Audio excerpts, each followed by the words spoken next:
नमस्कार. मी आज आपल्याला सर्वांना वडसावित्री पौर्णिमेच्या पूजनासाठी जे साहित्य लागतं ते साहित्य दाखवणार आहे. काय काय लागतं ते. तर सगळ्यात आधी आपण गेल्या वडाजवळ दिवा लावतो.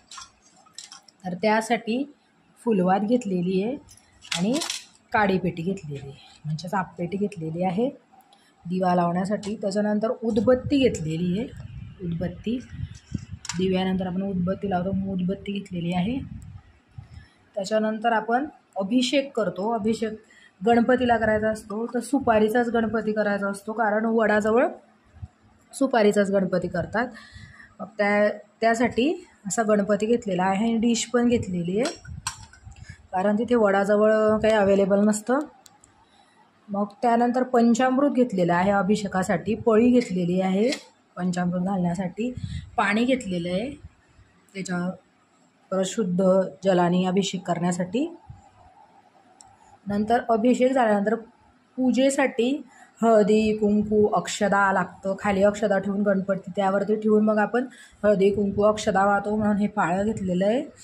नंतर फूल जास्वंदी गुलाब वगैरे फुलं घेतलेले आहेत. दुर्वा अवेलेबल असतील तर अतिउत्तम दुर्वा पण घेऊ शकता तुम्ही. आणि अशा पद्धतीने आपलं गणपती पूजन पूर्ण होतं.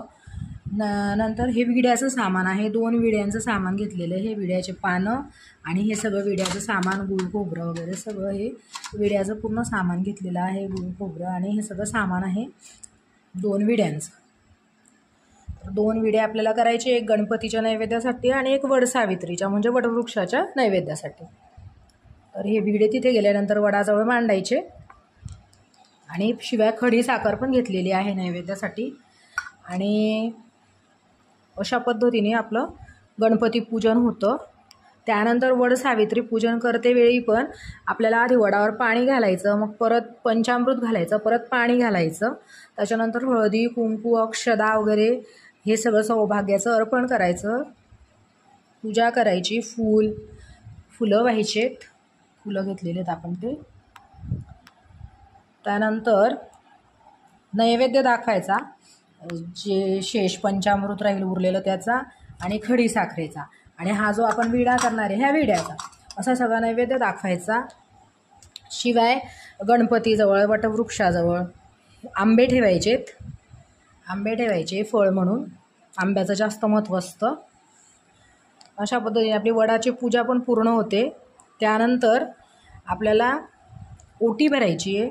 ओटीसाठी आपण गहू घेतलेले, तिथे गहू